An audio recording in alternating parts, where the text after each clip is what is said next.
The rain hammered against the windows of the riverside gym like angry fists demanding entry. Inside, the smell of sweat and leather filled the air as young fighters practiced their moves on heavy bags and sparring partners. Among them stood Marcus Webb, 72 years old, with silver hair and hands that trembled slightly as he wrapped tape around his knuckles. His movements were slow but deliberate, each loop of tape telling a story of decades spent in rings across England. "Look at Grandpa over there," sneered Derek Kane, a muscular man in his 20s with a shaved head and tattoos crawling up his neck. "Someone forget to tell him this isn't a retirement home." His voice carried across the gym, drawing laughter from his crew of 3 younger men who always followed him around like shadows. They were local troublemakers who had joined the gym 6 months ago, turning what was once a respectful training ground into their personal playground. Marcus didn't look up. He'd heard worse in his lifetime. Much worse. He continued wrapping his hands, his weathered fingers working with practiced precision despite the slight shake. The gym owner, Tommy Chen, had been kind enough to let him train here for free after Marcus had fallen on hard times. His pension barely covered rent and food, let alone gym memberships. But Tommy remembered when Marcus had been someone in the boxing world. That was 40 years ago, before injuries and bad luck had stripped away everything he'd built. "Hey, old man," Derek called out, walking closer with his entourage trailing behind. "You deaf or just stupid? I'm talking to you." He stood directly in front of Marcus now, close enough that Marcus could smell the cheap cologne mixed with arrogance. Derek's friend circled around, blocking Marcus from the view of others in the gym. Tommy was in his office, probably doing paperwork, unaware of what was unfolding on his gym floor. Marcus finally raised his eyes. They were clear and sharp, a striking blue that seemed out of place in his weathered face. "I heard you, son. I just didn't think you were worth answering." His voice was calm, almost gentle, but there was steel underneath it. Steel that Derek was too young and foolish to recognize. Derek's face flushed red. "Worth answering? You dried-up has-been. You're lucky I don't throw you out of here myself." He shoved Marcus's shoulder, not hard enough to knock him down, but enough to make him stumble back a step. The other young men laughed, pulling out their phones to record what they thought would be an entertaining humiliation. "Leave it, Derek," said one of his friends, a kid named Ryan who still had some decency left in him. "He's just an old guy trying to stay active." But Derek wasn't listening. He was feeding off the attention, the power he felt in intimidating someone who couldn't fight back. Marcus steadied himself against the wall. His heart was pounding, but not from fear. It was pounding from something else entirely, a memory of who he used to be, of what he'd sacrificed to give his son a better life. His son, who he hadn't seen in person for almost 2 years. His son, who had become everything Marcus had once dreamed of being. His son, who didn't know his father was being humiliated in a run-down gym in East London. "My son's coming to visit tomorrow," Marcus said quietly, more to himself than to Derek. "Haven't seen him in a while. He's been busy with work." This sent Derek and his friends into howls of laughter. "Your son?" Derek mocked. "What's he do? Drive a garbage truck. Probably embarrassed of you, old man. That's why he doesn't come around." The cruelty in his words was casual, thoughtless, the kind that comes from someone who's never known real hardship or consequences. Marcus felt something crack inside his chest, but he kept his face neutral. "He does all right for himself," he said simply. He picked up his gym bag, deciding that training could wait for another day. As he walked toward the exit, Derek called after him, "That's right, run away, Grandpa. Don't come back unless you want more of the same." Outside, the rain had softened to a drizzle. Marcus stood under the flickering streetlight, his hands shaking more now than they had inside. He pulled out his old phone and scrolled through his contacts until he found the name he was looking for, Jason. His thumb hovered over the call button, but he didn't press it. His son was busy, important. He didn't need to hear about his father's problems. Marcus had spent his whole life making sure Jason never had to worry about him. What Marcus didn't know was that Jason had already landed at Heathrow Airport 3 hours early, wanting to surprise his father. What Derek didn't know was that the old man he'd just humiliated had raised one of the most feared action stars in the world. And what none of them knew was that tomorrow morning, everything would change in ways that would make this rainy evening seem like the calm before a storm that would shake the Riverside Gym to its very foundation. Morning light filtered through the grimy windows of Marcus Webb's small flat. He sat at his kitchen table, nursing a cup of instant coffee that had gone lukewarm while he stared at the bruise forming on his shoulder from yesterday's shove. It wasn't the physical pain that bothered him. He'd endured far worse in his boxing days. It was a shame, the feeling of being invisible, of not mattering anymore. He checked his watch, 9:30. Jason had texted last night saying he'd arrive around noon. That gave Marcus time to tidy up, though there wasn't much to tidy in the sparse one-bedroom apartment. Across London, Jason Statham sat in the back of a hired car, watching the city roll past. He'd told his father noon, but he couldn't wait. The filming schedule for his latest movie had been brutal, with night shoots and stunt work that left him exhausted. But when he'd finally gotten a break, there was only one place he wanted to be. His father had sounded different on their last few phone calls, quieter, more withdrawn. Jason knew that tone. It was the same one his dad had used years ago when money had been tight and pride had prevented him from asking for help. Take the next left, Jason instructed the driver. Riverside Road. He knew the area well. He'd grown up not far from here, in council flats that leaked when it rained and had heating that only worked half the winter. His father had worked 3 jobs back then, construction during the day, bouncing at clubs at night, and training young fighters on weekends. All of it to make sure Jason could pursue his dreams of diving and athletics, never knowing that those skills would eventually lead to Hollywood. The gym came into view, looking exactly as Jason remembered from the few times he'd visited over the years. The paint was peeling more now, and the sign hung at a slight angle, but it was still standing. Jason had offered many times to set his father up with a better place, a better life, but Marcus had refused.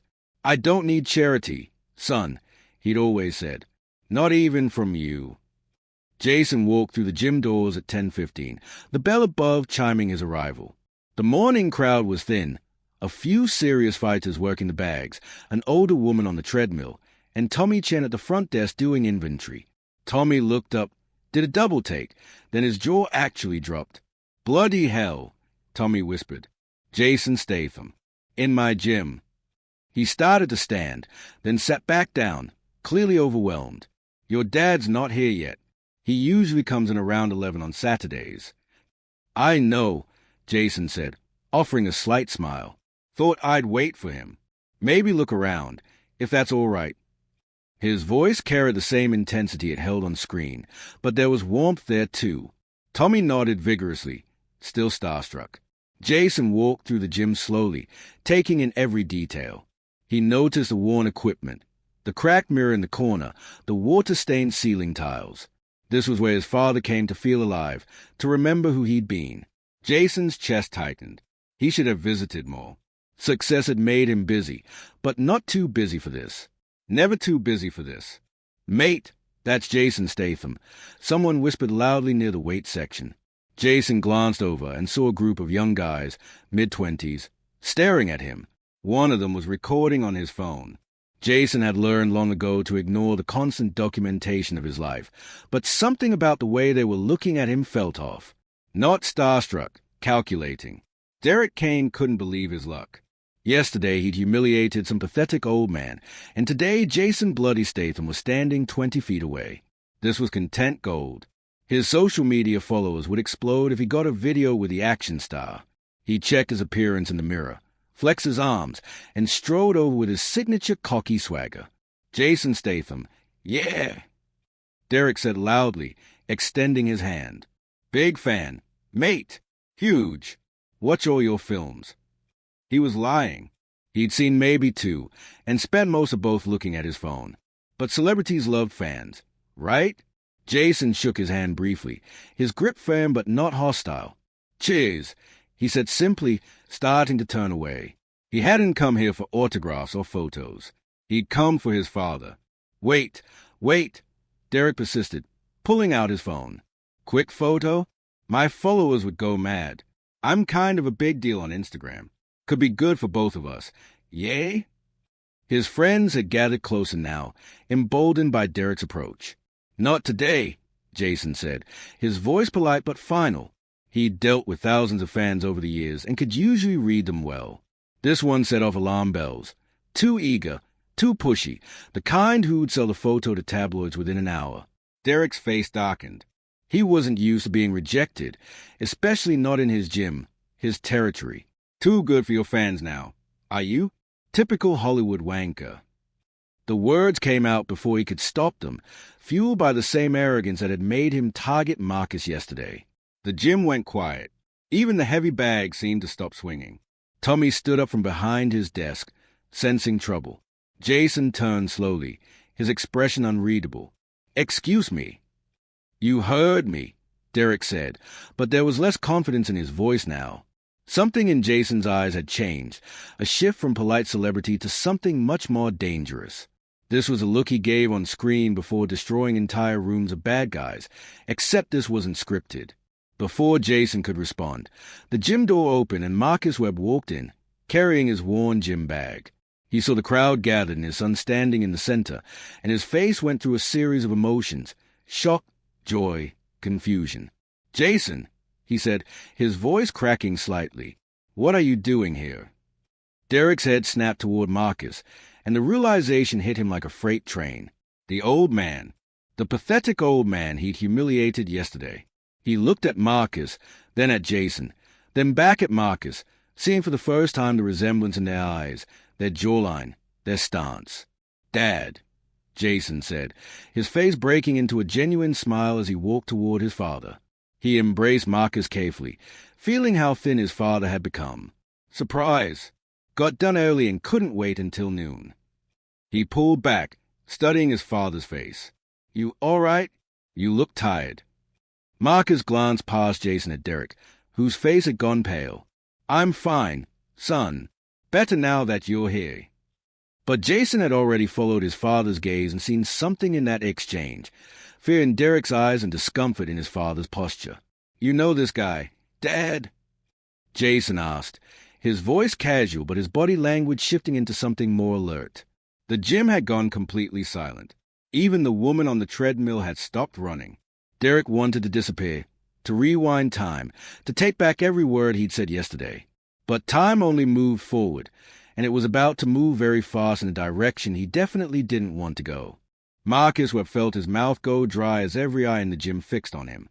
The weight of his son's question hung in the air like a challenge waiting to be answered. He glanced at Derek, whose face had transformed from pale to almost green, sweat beading on his forehead despite the cool morning air. Marcus had never been a man who sought revenge or confrontation. He'd taught Jason to be better than that, to rise above petty conflicts. But something in his son's eyes told him that lying wouldn't work, not now. "We've met," Marcus said carefully, his voice measured. "Nothing important. Son, let's not worry about it." Jason's jaw tightened. He'd spent 20 years studying body language for film roles, learning to read micro-expressions and subtle tells. His father was uncomfortable, defensive even. That wasn't like him. Marcus Webb had stared down heavyweight boxers in his day, had stood in rings with men twice his size and never flinched. Whatever had happened here had shaken him in a way physical threats never could. "Dad," Jason said quietly, stepping closer so their conversation became more private despite the audience. "I know you. I know when something's wrong. What happened?" His hand rested gently on his father's shoulder, and he felt the tension there, coiled tight like a spring. Tommy Chen made his way over from the desk, wiping his hands nervously on a towel. He'd seen yesterday's incident from his office window, though he'd been on an important phone call with his landlord about the lease and hadn't intervened. That guilt had kept him up last night, and now it manifested as words tumbling out before he could stop them. "Derek gave your dad some trouble yesterday," Tommy said, his voice apologetic as he looked at Marcus. "I should have stepped in sooner, Marcus. I'm sorry. It won't happen again." The temperature in the room seemed to drop 10 degrees. Jason went very still, the kind of stillness that predators display before striking. His eyes locked onto Derek with an intensity that made the younger man take an involuntary step backward. "What kind of trouble?" Jason's voice was soft, almost conversational, which somehow made it more terrifying than if he'd shouted. "It was nothing," Marcus interjected quickly, grabbing Jason's arm. "Just some words. Young guys being young guys. You remember what it was like at that age, full of yourself, thinking you know everything." He was trying to de-escalate, to protect Derek even though Derek had shown him no such mercy. But Ryan, one of Derek's crew who'd been wrestling with his conscience since yesterday, couldn't stay silent. "He shoved your dad," Ryan blurted out. "Called him names, mocked him for being here. We recorded it." He pulled out his phone with shaking hands, and suddenly Derek lunged for him. "Shut up, Ryan," Derek hissed, trying to grab the phone. But Jason moved with a speed that had made him famous, stepping between them so quickly it seemed like he'd teleported. Derek found himself face-to-face with the action star, except this wasn't a movie set with safety coordinators and choreographed punches. "Show me," Jason said to Ryan, extending his hand for the phone while keeping his eyes locked on Derek. His voice remained calm, but there was murder in his gaze. Ryan handed over the phone with relief, glad to unburden himself of the guilt. Jason watched the 4-second video in complete silence. His father being mocked. His father being shoved. His father's quiet dignity as he tried to leave. Derek's cruel laughter echoing through the gym. When the video ended, Jason handed the phone back to Ryan without a word. He closed his eyes for a moment, and when he opened them, Marcus saw something he hadn't seen since Jason was a teenager getting revenge on bullies who targeted smaller kids in their neighborhood. "Jason, please," Marcus said urgently. "He's just a stupid kid. Not worth it." "That stupid kid put his hands on my father," Jason said, his voice still eerily calm. "In a boxing gym, no less. Seems like he wants to prove how tough he is." He looked at Derek, really looked at him, cataloging every detail. The expensive trainers that cost more than his father's monthly food budget. The designer gym clothes. The gold chain around his neck. This wasn't some struggling kid from the streets. This was someone who'd never faced real consequences. Derek tried to summon his bravado, but it crumbled under Jason's stare. "Look, mate, I didn't know he was your dad. All right? If I'd known." "If you'd known, you wouldn't have done it." Jason interrupted. "So you only bully people when you think they're alone? When you think no one important is watching?" He shook his head slowly. "That makes it worse, not better." The other gym members had formed a loose circle around them now, sensing that something significant was happening. Some were still recording on their phones, documenting what would become one of the most viral videos of the year, though none of them knew it yet. Tommy looked torn between breaking it up and letting it play out, his loyalty to Marcus war with his responsibility as a gym owner. "Here's what's going to happen," Jason said, addressing Derek but speaking loud enough for everyone to hear. "You're going to apologize to my father. A real apology, not some half-hearted words to make this go away. Then you're going to explain to everyone here why you thought it was acceptable to target an elderly man who was minding his own business." Derek's friends had abandoned him now, melting back into crowd. Even his most loyal follower had turned away, unwilling to be associated with what was clearly about to become a viral shame moment. Derek stood alone, his carefully constructed tough guy image crumbling like wet paper. "I'm sorry," Derek mumbled, looking at the floor.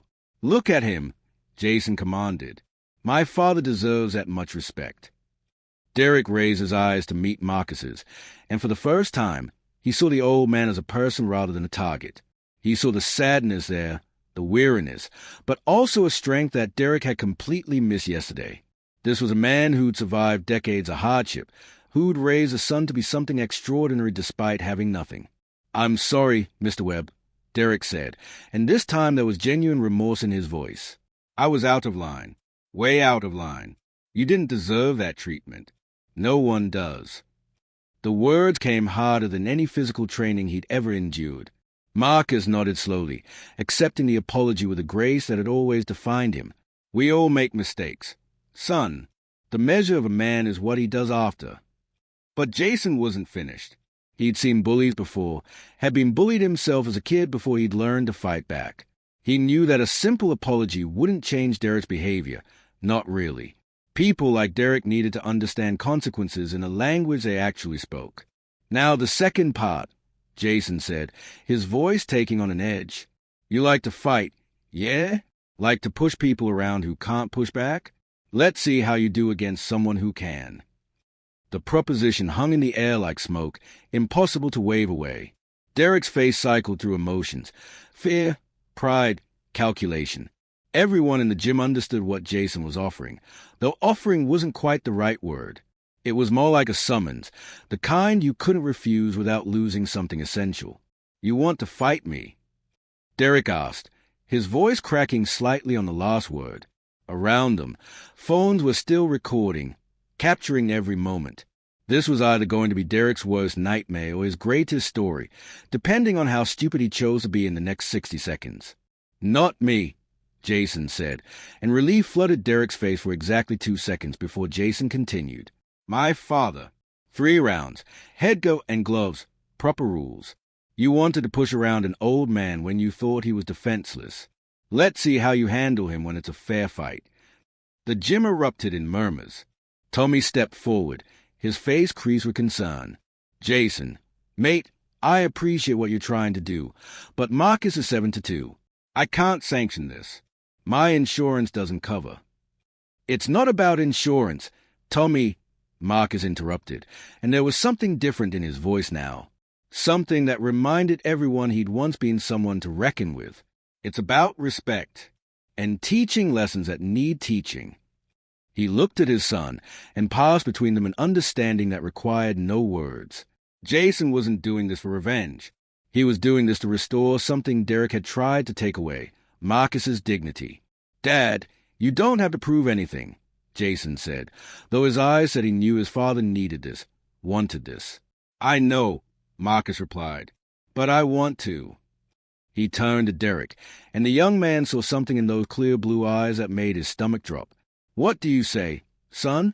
"Want to see if this old man can still move." Derek was trapped, and he knew it. If he refused, he'd be labeled a coward who only picked on the weak. If he accepted, he'd be fighting a 72-year-old man, which made him look terrible regardless of the outcome. But pride and stupidity often walk hand in hand, and Derek had an abundance of both. "Fine," Derek said, trying to sound confident. "But gentle, yeah? I don't want to hurt him too badly." The bravado in his voice sounded hollow even to his own ears. 20 minutes later, the gym had been transformed. Someone had dragged out the portable ring that Tommy usually kept in storage, the one used for the amateur matches he hosted quarterly. Word had spread through the neighborhood with a speed that only social media could provide, and the gym was now packed beyond legal capacity. People lined the walls, stood on benches, craned their necks to see. This wasn't just about a boxing match. This was about justice, consequence, and the settling of accounts. Marcus sat in his corner while Jason helped him with his gloves. His hands weren't shaking anymore. They never did when it was time to fight. That tremor was just age and coffee. But when the leather wrapped around his knuckles, muscle memory from 5 decades ago kicked in, and his hand became steady as stone. "You sure about this, Dad?" Jason asked quietly, tightening the laces. "You don't have to prove anything to anyone, especially not to me." Marcus smiled, and it was the first genuine smile Jason had seen on his father's face in months. "I know that, son, but sometimes an old dog needs to remind people he still has teeth. Besides, I taught you everything you know about fighting. Time someone remembered where you learned it." Across the ring, Derek was bouncing on his toes, shadowboxing, trying to maintain his confidence. But his friends had abandoned him completely now, and the crowd was decidedly hostile. They'd heard what he'd done, seen the video that had already started circulating online. He wasn't the hero of this story. He was a villain, and everyone loves watching villains get what's coming to them. Tommy Chen climbed into the ring to act as referee, though he still looked uncomfortable with the whole arrangement. "All right, listen up," he called out, his voice barely audible over the crowd noise. 3 rounds, 2 minutes each. Touch gloves, keep it clean, and when I say stop, you stop. This is a boxing match, not a street fight. Understood?" Both fighters nodded and moved to the center of the ring. Derek extended his gloves with a smirk that he probably thought looked confident but came across as nervous. Marcus touched glove with him, and Derek leaned in to whisper, "I'll try not to hurt you too bad, Granddad." Marcus's response was quiet enough that only Derek heard it. "I won't make you the same promise." The bell rang, sharp and clear, cutting through the noise of the crowd. Derek came out aggressive, trying to end things quickly with a flurry of punches designed to overwhelm. He was stronger, younger, faster, On paper, this should have been a massacre. His first 3 punches were aimed at Marcus's head, hard shots that would have dropped most men his father's age. But Marcus wasn't there. He'd slipped the punches with minimal movement, the kind of efficiency that only comes from thousands of hours in the ring. Derek's 4th punch, a big right hand, met nothing but air as Marcus ducked under it and stepped to the side. The younger man stumbled slightly, off balance from his own aggression. "Slow down, son," Marcus said calmly. "Pace yourself." Derek snarled and came in again, throwing combinations he'd learned from YouTube videos and trying to use his size advantage. But fighting wasn't just about strength and speed. It was about timing, distance, and experience. It was about knowing when to move and when to stand your ground. It was about reading your opponent like a book and knowing which page came next. Marcus had forgotten more about boxing than Derek would ever learn. He made the younger man miss repeatedly, using footwork that shouldn't have been possible for someone his age. Each miss frustrated Derek more, made him throw harder, wilder punches. He was burning energy like a man throwing money into a fire, and Marcus was simply letting him waste himself. 30 seconds into the round, Marcus decided it was time to educate. He'd been defensive, making Derek look foolish, but now he added offense. A jab snapped Derek's head back, not hard, but precise, landing clean on the nose. Then another jab, then a third. Derek's eyes watered from the repeated impacts, and his carefully maintained tough guy expression cracked. Jason watched from the corner, his face betraying nothing but his hands gripping the ropes tight. He'd seen his father box decades ago in old videos, had heard stories, but this was different. This was witnessing a master at work, even if the master was working with a body that had seen 7 decades of wear. Derek tried to clinch, to use his strength to smother Marcus's technique. But Marcus spun him easily, pushing Derek toward the ropes and landing a clean combination to the body.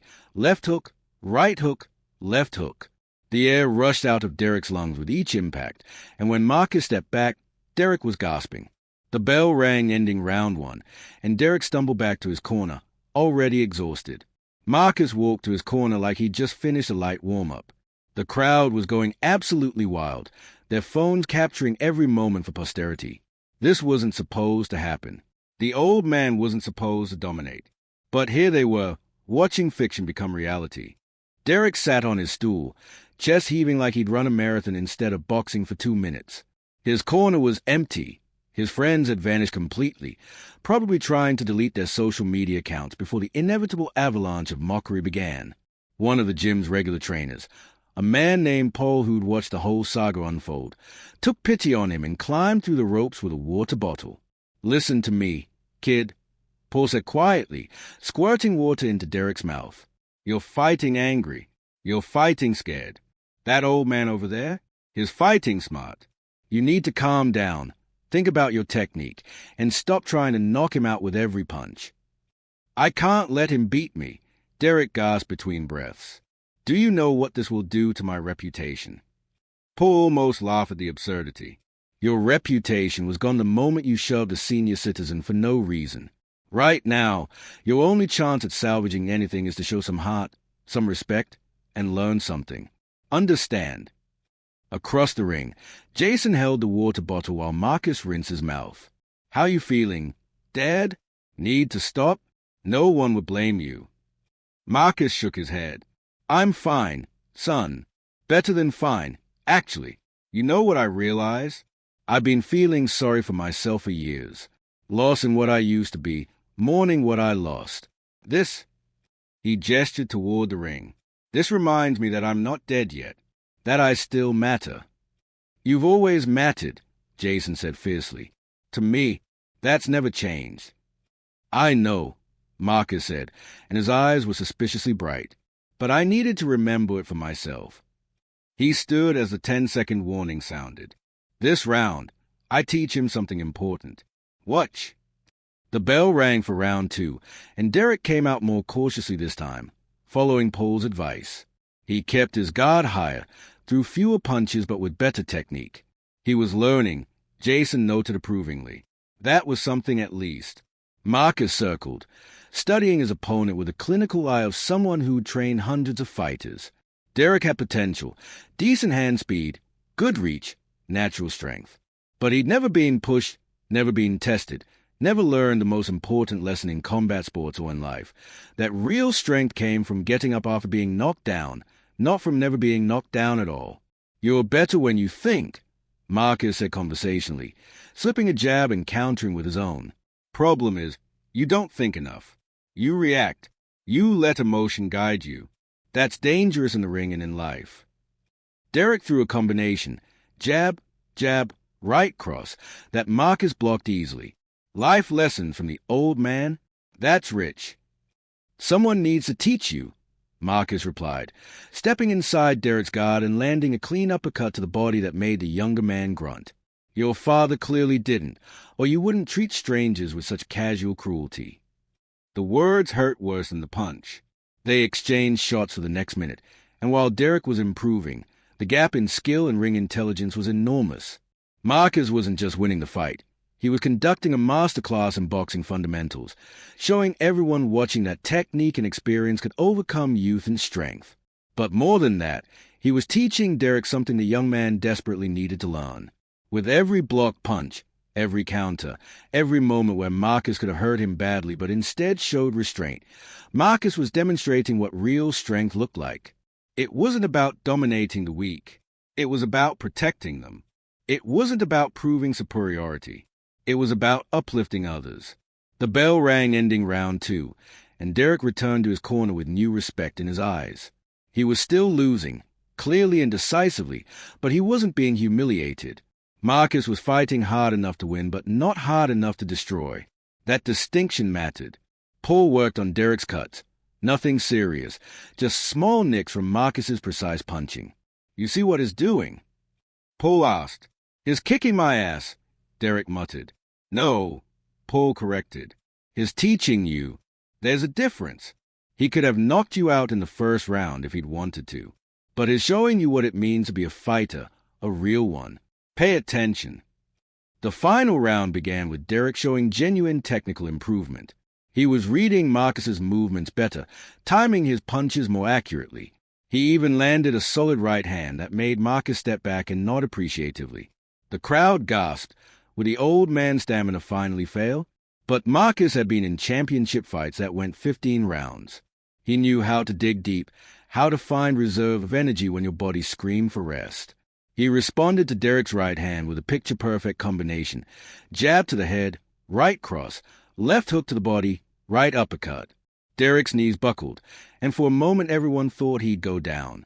Tommy stepped closer, ready to stop the fight, but Derek's pride wouldn't let him fall. He clinched Marcus, holding on while his head cleared. In that embrace, breathing hard against each other, Marcus whispered something that only Derek could hear. "You're better than this. Better than who you've been showing the world. Prove it, right now." When they separated, something had changed in Derek's eyes. The arrogance was gone, replaced by determination of a different kind. He wasn't fighting to win anymore. That ship had sailed. He was fighting to show he could take punishment and keep standing, to demonstrate that Marcus's faith in him hadn't been completely misplaced. The last minute of the fight was the most beautiful. Both men exchanged shots with mutual respect. Derek improving with every second, and Marcus showing him new things even as the clock wound down. When the final bell rang, the entire gym erupted in applause. Both fighters were exhausted, sweat-soaked, and breathing hard. Tommy raised Marcus's hand in victory, which everyone had known was coming, but then something unexpected happened. The crowd started chanting Derek's name too. Not in mockery, but in recognition. He'd shown up, taken his punishment, and learned something. That counted for something. Derek crossed the ring and extended his glove to Marcus. When the old man took it, Derek pulled him into an embrace. "Thank you," Derek said, loud enough for nearby people to hear. "I was a complete bastard to you. You didn't owe me anything, but you taught me something anyway. I won't forget this." Marcus hugged him back, thumping his shoulder. "You've got potential. Son, don't waste it being cruel. The world has enough of that." Jason climbed into the ring and wrapped his arms around his father, lifting him slightly off the ground. "You're incredible," he whispered.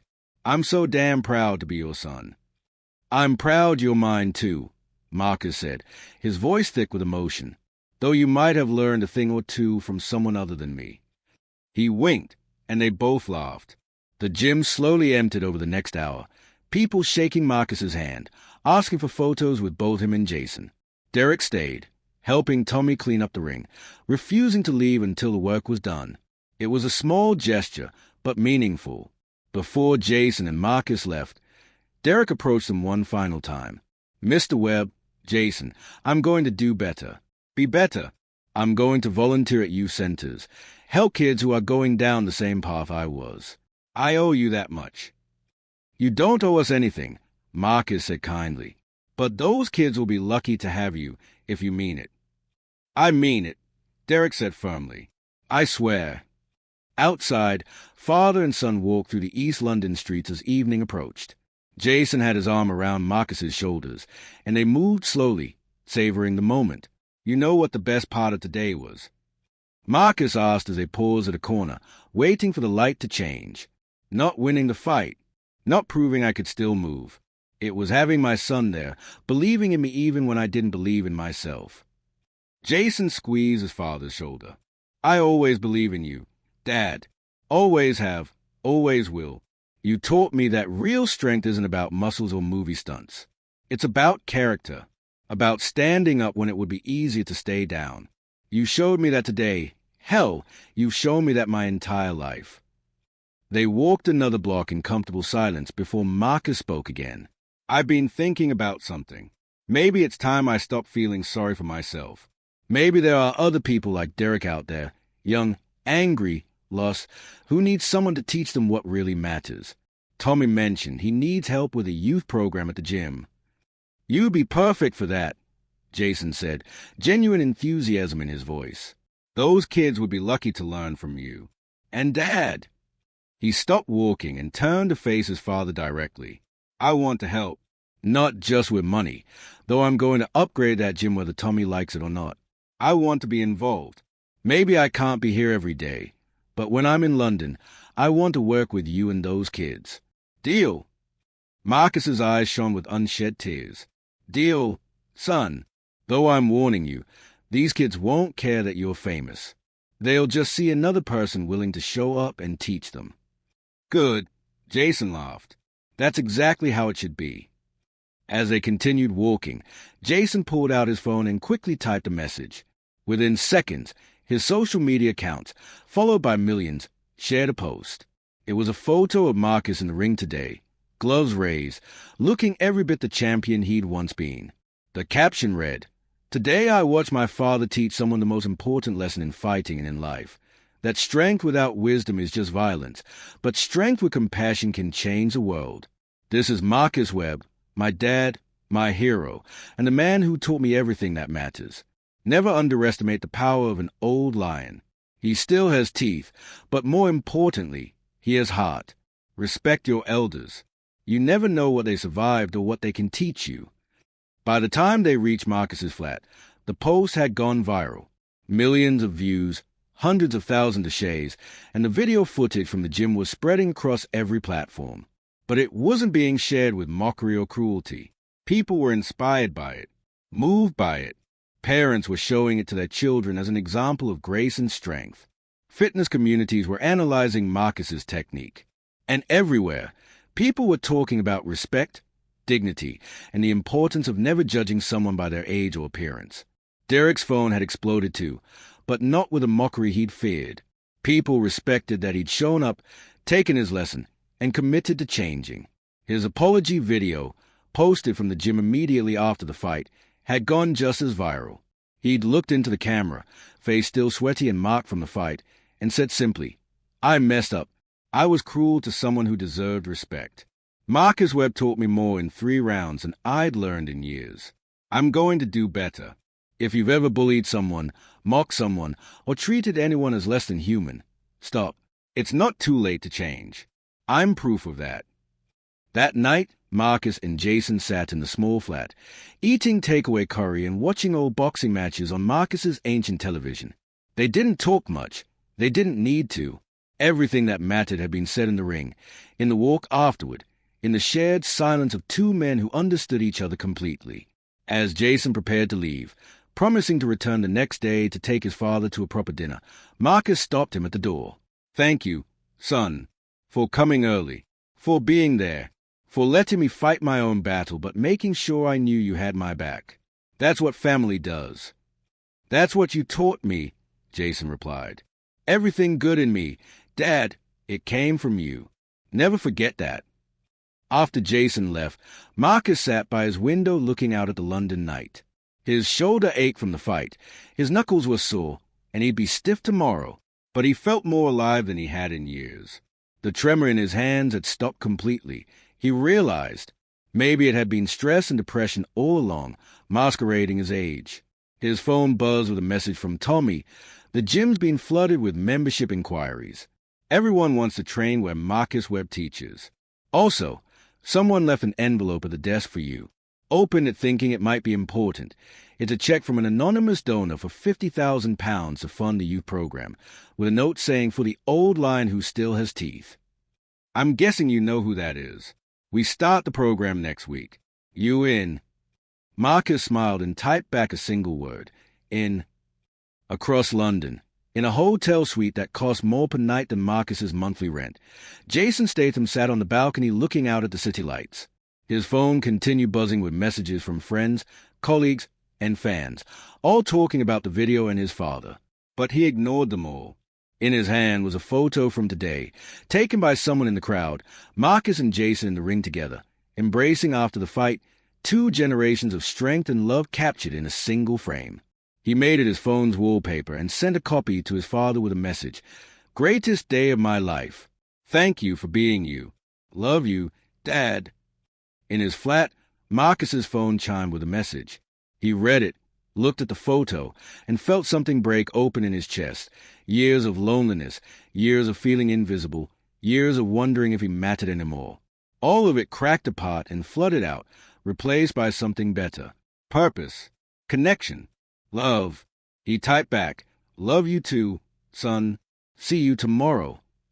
And in that moment, in a run-down flat in East London, an old man who'd been laughed at just 24 hours earlier felt like the richest person in the world. Because he'd learned something that Derek had learned, that everyone watching the video would learn, that respect isn't given based on age or wealth or fame. It's earned through character, maintained through dignity, and returned through compassion.